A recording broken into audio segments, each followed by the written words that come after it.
காமிச்சிருக்காங்க தெரியுமில்லைங்க.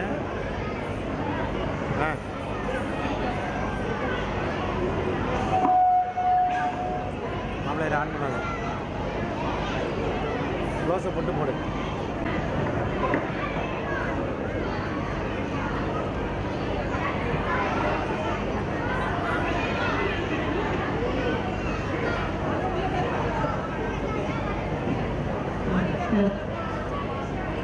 தெனாலி என்ற கிராமத்தில் பிறந்து காளிதேவியின் அருளை பெற்று விஜயநகரம் சென்று மன்னர் கிருஷ்ணதேவராயர் அரசவையின் சிறப்பு ஆலோசகராக பணியாற்றிய ராமகிருஷ்ணன் எனும் இளைஞனுக்கு அந்த அரசவையில் ஏற்படும் மின்னல்களை தன் அறிவு கூர்மையால் அதிலிருந்து அவர் மீண்டு வரும் நிகழ்வுகளை காண்போமா? எல்லாம் நன்மைக்கே. காட்சி 1. கிருஷ்ணதேவராயர் அரசவையில் அமைச்சர்களுக்கெல்லாம் அமைச்சர் சிம்மரசர் வருகிறார்.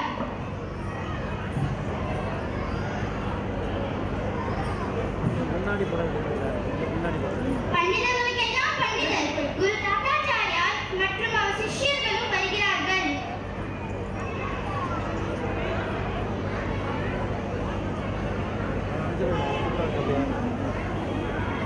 அரசவையின் மாணிக்கம் அறிவுமான் பண்டிதர் ராமகிருஷ்ணன் வருகிறார். வாங்க வாங்க வாங்க.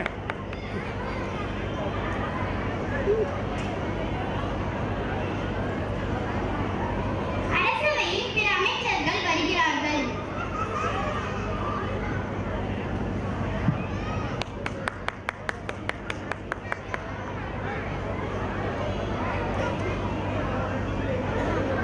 மகாராஜா கிருஷ்ணதேவராயர் வருகிறார். வாங்க வாங்க. மகாராஜா கிருஷ்ணதேவராயர் வாழ்க. மகாராஜா கிருஷ்ணதேவராயர் வாழ்க. ராஜாதி ராஜ ராஜ மார்த்தாண்ட ராஜகுல திலக மகாபலி பாகுபலி விஜயநகர சாம்ராஜ்யத்தின் சக்கரவர்த்தி மண்ணின் மாணிக்கம் ஏழைகளின் பங்காளன் தர்மத்தின் தலைவன் நீதியின் சொரூபம் மகாராஜா கிருஷ்ணதேவராயர் வாழ்க. வீராதி வீரன் வீரமணிகண்டன் யுத்த விஜயன் மக்களின் குறை தீர்ப்பவர் மாசில்லா சக்கரவர்த்தி பெண்களின் மானம் காப்பவர் மகாராஜா கிருஷ்ணதேவராயர் வாழ்க. கொடைவள்ளல் சத்ருக்களின் சிம்ம சொப்பனம் அழகர் சர்வவல்லமை படைத்தவர் மகாராஜா கிருஷ்ணதேவராயர் வாழ்க.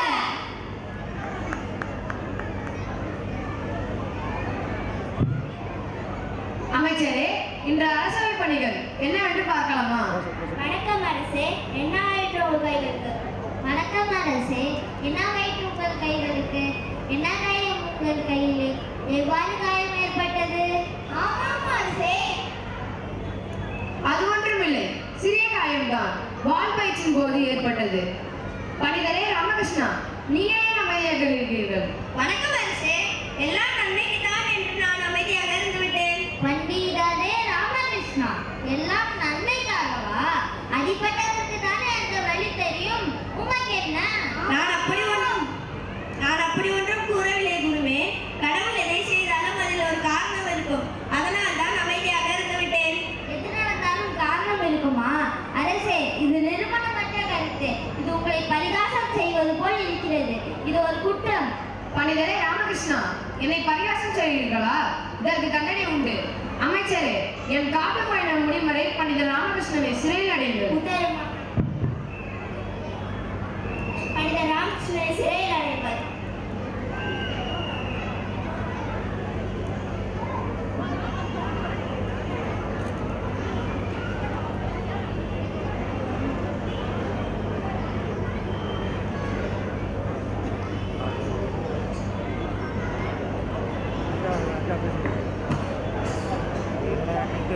போடு மாப்பிள்ள. பயணத்தின் போது மன்னர் கிருஷ்ணதேவராயருக்கும் காட்டுவாசிகளுக்கும் இடையே நடைபெறும் நிகழ்வுகளை காண்போமா? பலியிட ஒரு மனிதன் வேண்டுமென்று அழைக்கிறோமே. ஆமாம், ஒரு கிணறு கிடைக்கவில்லையே. சரி வா, சற்று ஓய்வெடுத்த பின் தேடலாம். சரி வா. அதோ பார், ஒருவன் வருகிறான். அவனை பார்த்தால் காட்டு தீபத்துக்கு பலியிட உகதனாக இருக்கிறான். அவனை தலைவர்கள் அழைத்து செல்வோம்.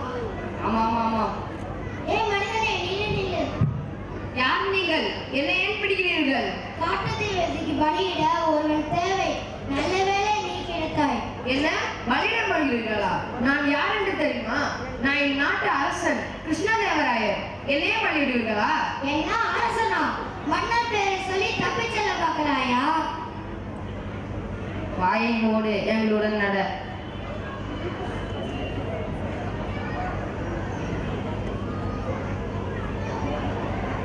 தேவதையின் பலிக்கு மன்னர் தன் உயிரை இழப்பாரா அல்ல உயிர் பிழைத்து நாட்டிற்கே திரும்புவாரா என காண்போமா?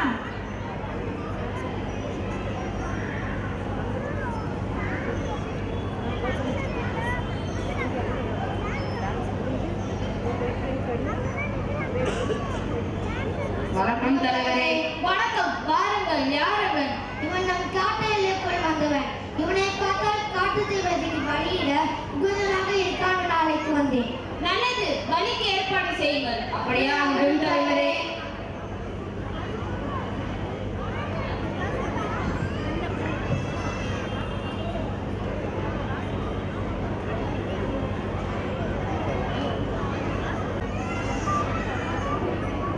தம்பி மறைக்காதா?